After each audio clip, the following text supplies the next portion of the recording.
Welcome to All Things Policy, a daily podcast by the Takshashila Institution.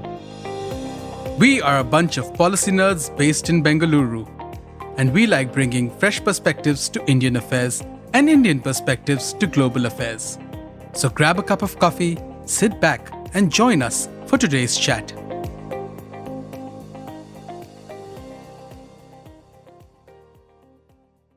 Hi, and welcome to this episode of All Things Policy. Today, with me, I have my colleagues Saurabh and Satya, and we are going to be discussing about the Anusandhan National Research Foundation.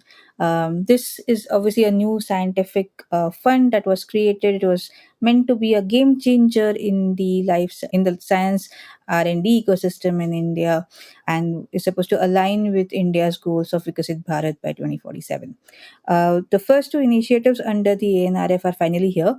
You might have heard Saurabh when we talk about NRF for the past year or so, because obviously, first the initiative was in the offing. Then we heard about some money being allocated last year under the Principal Scientific Advisor's Office. The bill was actually passed last year and operationalized through a gadget notification in February of this year. Finally, the board was formed about mid this year. They had their first meeting, which was led by the Prime Minister Narendra Modi, and the first initiatives of NRF are now here.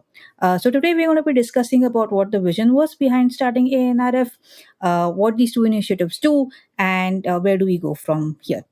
So before we begin, Saurabh, why do you think this was needed? Why ANRF? Hi Shambhavi, and thanks for having me here. I think initially was that the science and technology research funding is very too distributed, with focus being split across ministries and across departments, with not much like a single points like focused approach.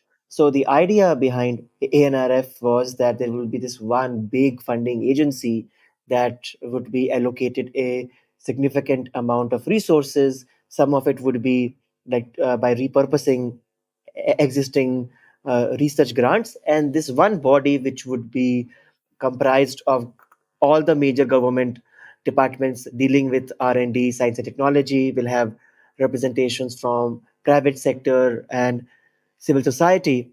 These will then decide on the broad contours of what should be the focus of India's public funded R&D ecosystem, and what projects to give money to, how to give, and all of that.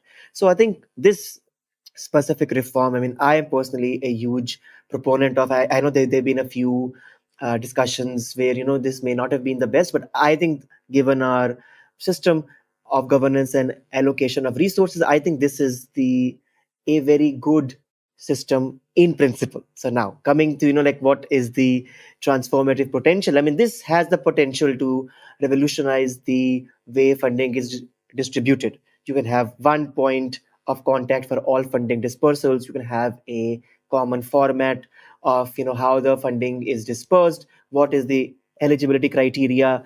This could also has propel a lot of cross disciplinary research as well. And there are many more, I think, recommendations that we have been working on for a long time, Shambhavi and I and our team at Takshila, which we can talk about later. But there's a lot that can be done because it's a new institution. So the rules will be have to made afresh, and that allows to start from scratch in a way. So all the baggage that you have from rules and regulations that have to be followed by each ministry, depending on where the R&D funding comes from initially, I think those all can be channeled into this one source. So it has potential, Yeah, but let's see what has happened to that potential as of yeah. now. Because I thought when I first read about the NRF, this was 2 or 3 years ago. I thought, oh look, this is really good because it's a really nice sign of intent, right? You've got the Prime Minister who's heading the initiative, which means that there's serious governmental backing to this. Obviously, I was a little disappointed when I eventually realized that not all of the money that was promised was going to come from government, that there was a significant chunk that was expected to be raised from the private sector, and we still don't know how that is going to happen, how that money will come through, etc. But we know there was a 2,000 crore rupees allocation within this year's budget for the NRF. So there's some money to start playing around with.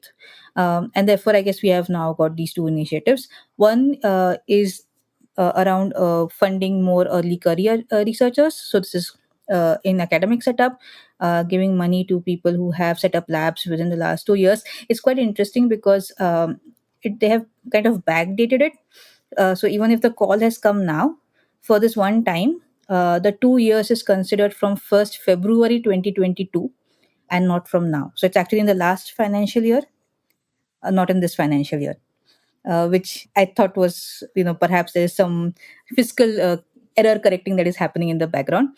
And I don't know how that impacts the way money will be allocated and when utilization certificates, etc., will have to be given.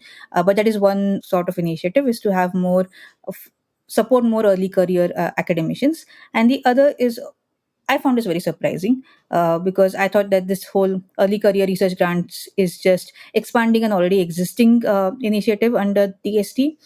And I thought the other initiative, like the first big bang initiative under ANRF would be something like really awesomely ambitious.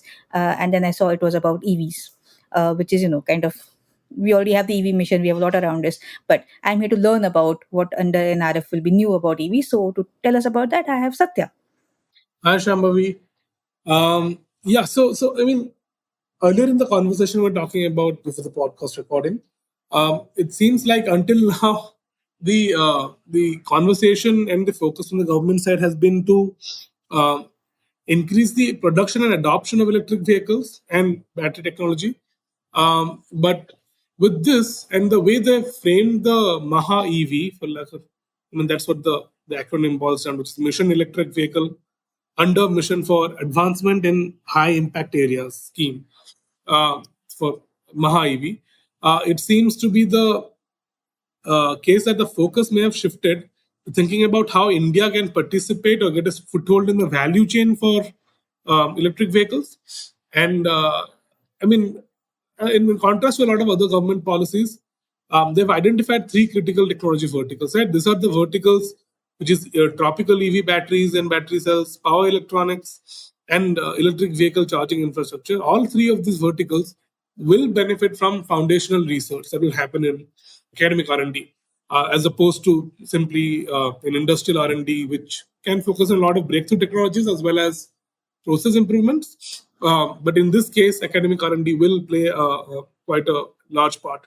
We have seen this happen in both China and the US as well.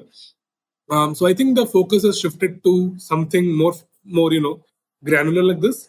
But there are a lot of concerns which we'll come to later, I guess, in the podcast. Which, like, first of all, the thing about the financial outlay, which is it's peanuts compared to what you would expect. China, for instance, invested $230 billion across industry and academic R&D, of course.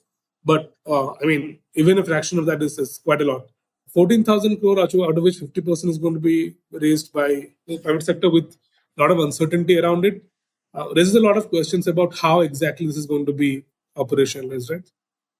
Right. So, how do you think this fits in with, how much EV research happens in academia? I noticed that they were supposed to have some stakeholder meetings, etc., for this in Mumbai, and they have called all academicians, and then they say industry also welcome somewhere. So, I wasn't sure whether it's a joint proposal, it's academia led.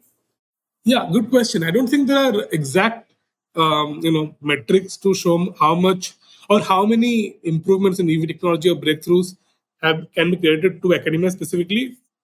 I think the Australian Strategic Policy Institute, the ASPI, the Critical Tech Tracker, they have found that the Chinese Academy of National Sciences accounted for 65.4% of high impact research publications in electric batteries. So I think that they've used electric batteries as a proxy for innovation inputs in the EV sector.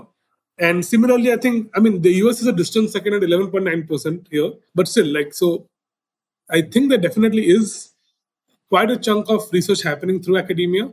The discerning factor, in my opinion, is the discoverability of this research by industry or partnership of this industry alongside academia for this research to even get off the ground and be operationalized is what sets China, America, and other pioneers apart, right? I think, and I'm not sure how the Maha EV and the ANRF are going to change that in India. But yeah, so in a nutshell, overall picture is unclear, but there seems to be a good backing for the idea that academic research is fairly important for EV innovation. Quite interesting. One of the things that when ANRF was first mentioned, I think, was about this idea that we need to build more research capacity, particularly in tier two, tier three academic institutions. And this is both in terms of building infrastructure, but also hiring more people, etc. Right? And I just got thinking when I read about the Maha on, is this going to be again, they're going to be power centers of where EV research happens, and they're mostly going to be again the IITs, etc. So are we again going back to the same model of, let's go to the IITs, then let us see if there's some industry collaboration happening then, and do we then miss out on that whole idea that we want to build new research capacity?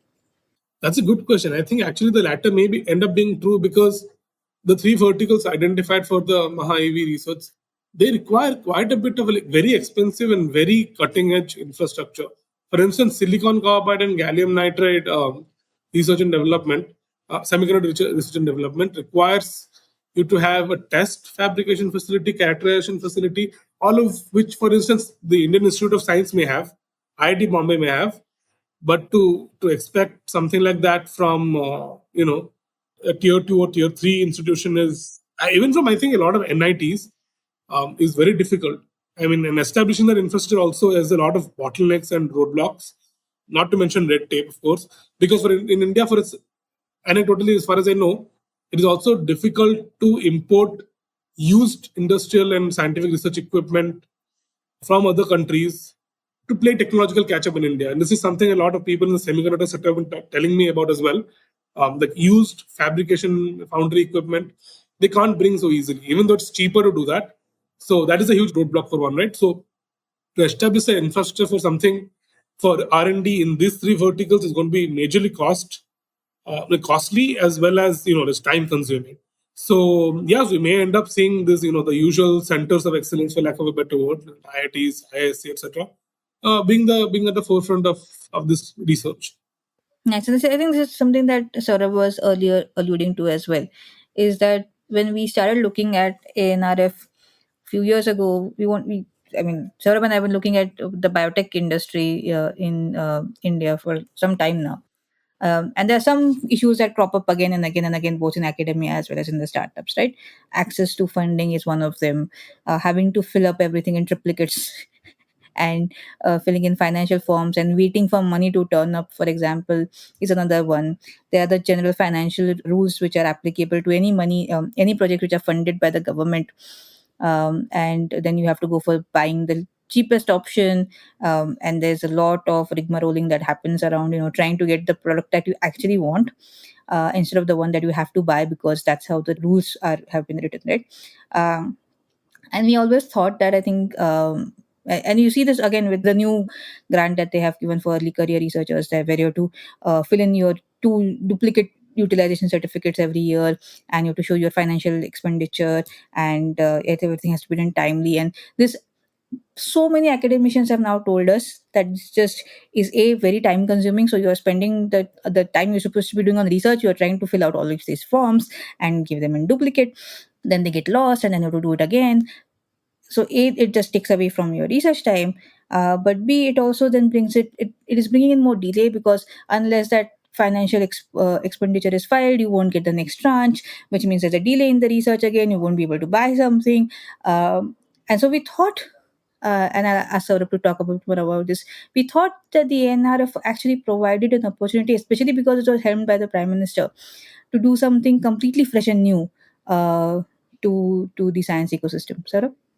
Yeah, I mean, just to kind of a tongue-in-cheek response, to what you just said. I mean, why just not have these submissions online? I mean, we have online applications for projects, but in project updates and all of that, I mean, these could very easily be online. No need to do duplicate triplicates. I mean, it will just make the whole process easier. But maybe Use AI.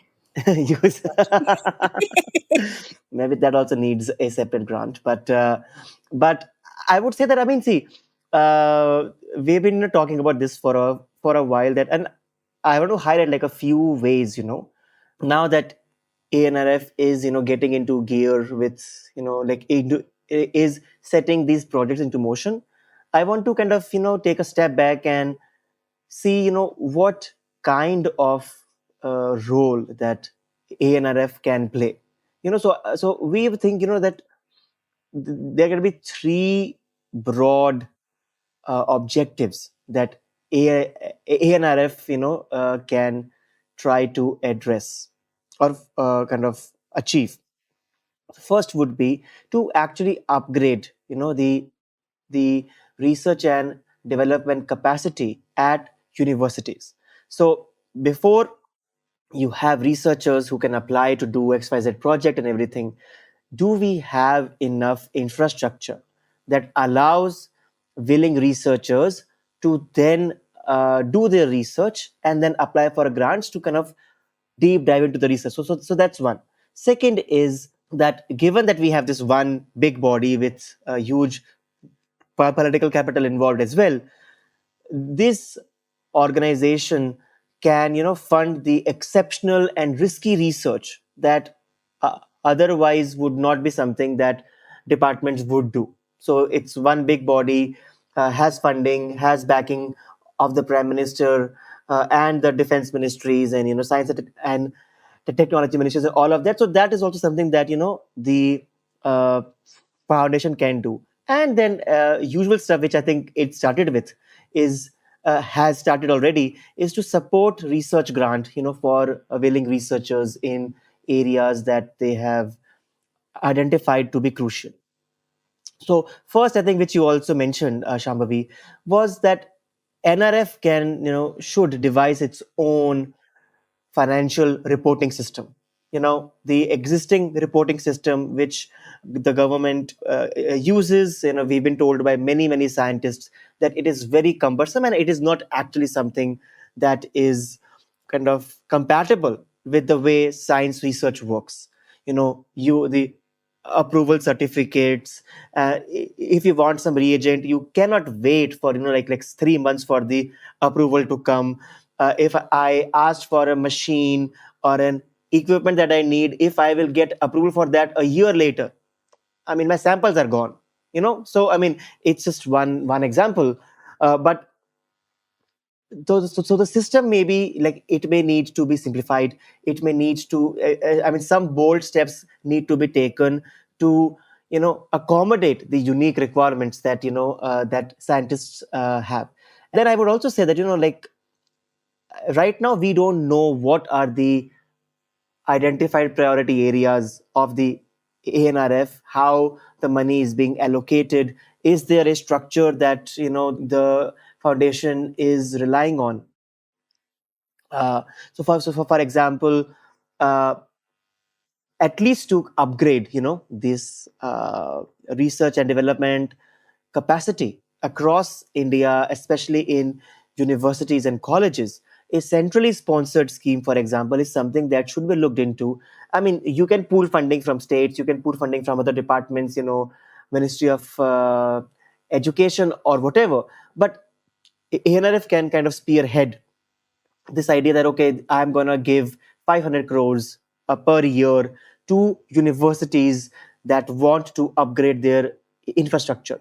And the educational institutes can apply for that grant. I mean, the idea would be to like maybe focus on more tier 2 and tier 3 towns, because the tier 1 cities and well funded central research institutes, I mean, already have a significant relative edge as compared to their peers at state level, and the ones who are not as uh, readily present in public imagination. So this is something that I think we need to do, and I think it's something that should be on priority, because unless you build this infrastructure and give an incentive for your universities to hire people who may be very skilled in their field, you may want to bring them from private sector, you may want to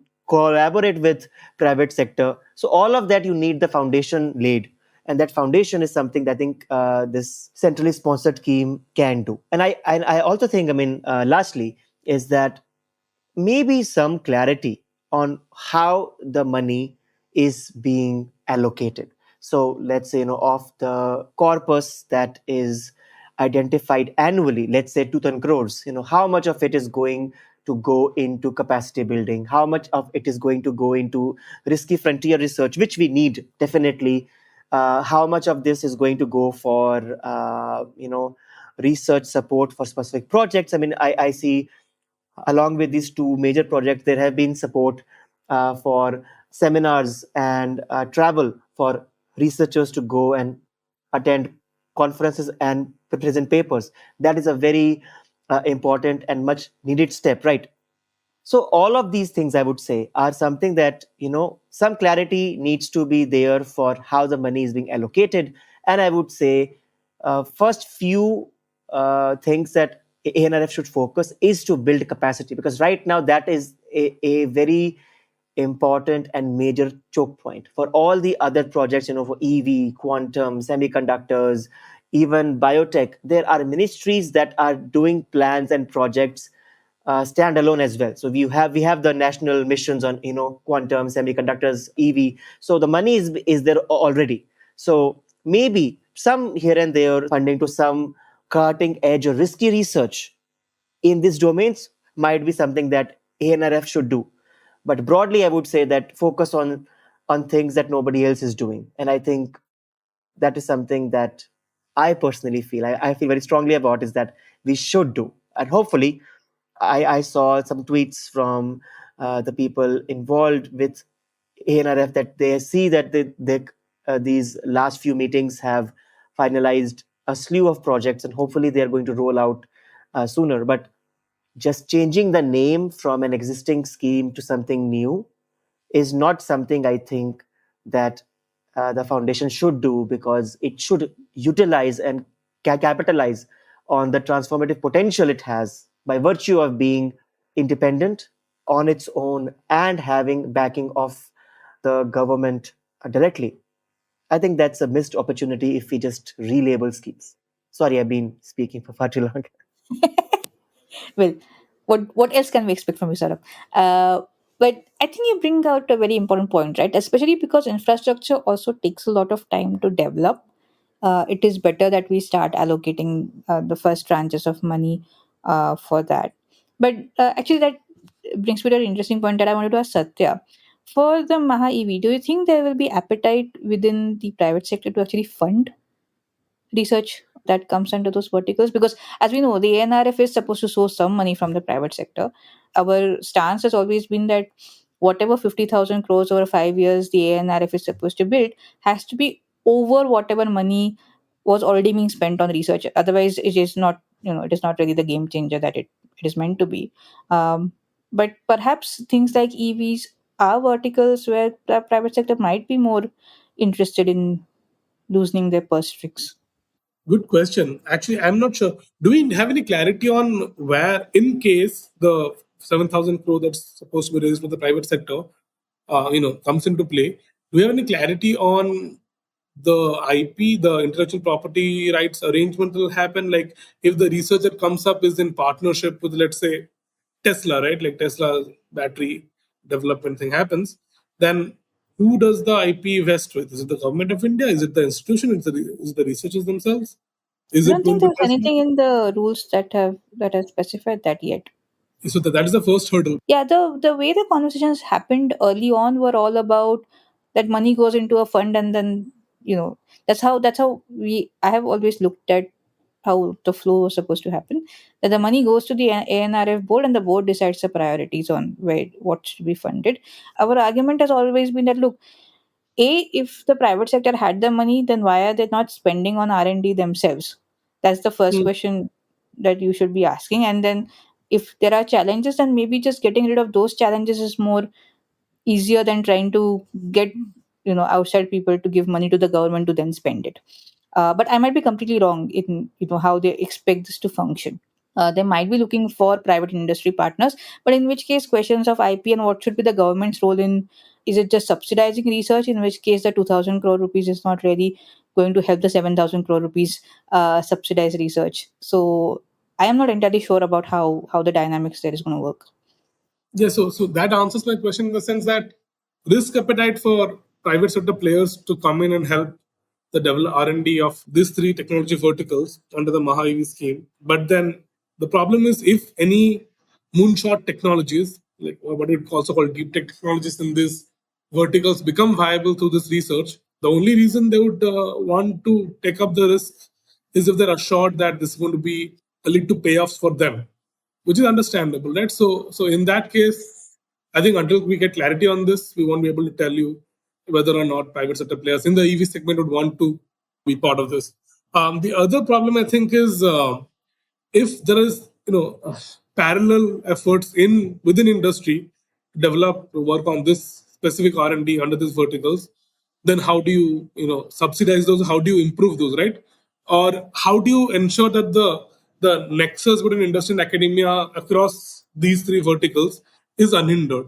I think that is a more interesting question to answer, and that's where the ANRF can actually do this. Okay, interesting. So I think if I look at both the schemes, I think they are an interesting, start. They are the first steps towards actually implementing an intent that we have seen so far. I guess we always expect more from the government than what the government gives us. So it is very easy for us to sit in Bangalore and do that, I guess. Mhm. But it's a start, I guess. And I think we would have expected more in terms of both the scope of the works that being done and the way it's going to be implemented. And I hope there's still ample time to actually bring in those changes, especially on the financial setups, to make sure that money flows smoothly, that there is no hurdles to that, etc. Saurabh? Yeah, and I would say that I think one kind of ray of hope is that it seems that the early researchers support program. I think it is something that was available under the SERB, the institution which got subsumed into ANRF. So they have just continued that scheme, Yeah. by They've actually increasing expanded it. its. I was quite happy to look at it because it went from 30 lakhs for 2 years to 60 lakhs for 3 years, which I think is a welcome addition, and from 500 supporting 500 candidates to 700 candidates. Plus it says 60 lakhs plus like overheads, so Hmm. it's not so I think that other increases, which has been the refrain that like by the time you get approval the prices Yeah. have changed and Yeah. all those things have changed, so maybe that has also helped. So I think the argument was that maybe because I think the foundation has just been operationalized like a few months ago and only had the first meeting, I think things are still very fluid. So hopefully, somebody in the ministries that are dealing with this would listen to this and maybe I think focus on these very broad level. I think thought processes that must go before we bring out schemes, because some kind of like they should flow into each other, and I think that is how we can get the most bang for the buck, than to just announce schemes or programs that like are not complementary to each other. Yeah, I think there's a lot to look forward to. I think it's going to be an interesting few months at the NRF to see what happens next. I hope to see completely radically new things coming up and not just an expansion of the old things. Um, yeah, it would be nice to be shocked, I think, by, oh my God, the government is doing this, and have a podcast on that sometime soon. I would be happy to have as many shocked podcasts as possible if that means something radical comes out of ANRF every few weeks. I'll be happy to. Okay, so here's to Saurabh, Satya, and I speaking more, and to new things at ANRF. Thank you, guys. Thank you all for listening. Thank you, Shambhavi. Thank you. Thank you. If you liked our show, dive into Takshashila's research on technology, strategy, and economic affairs. Check us out at our Twitter handle at Takshashila INST or our website takshashila.org.in.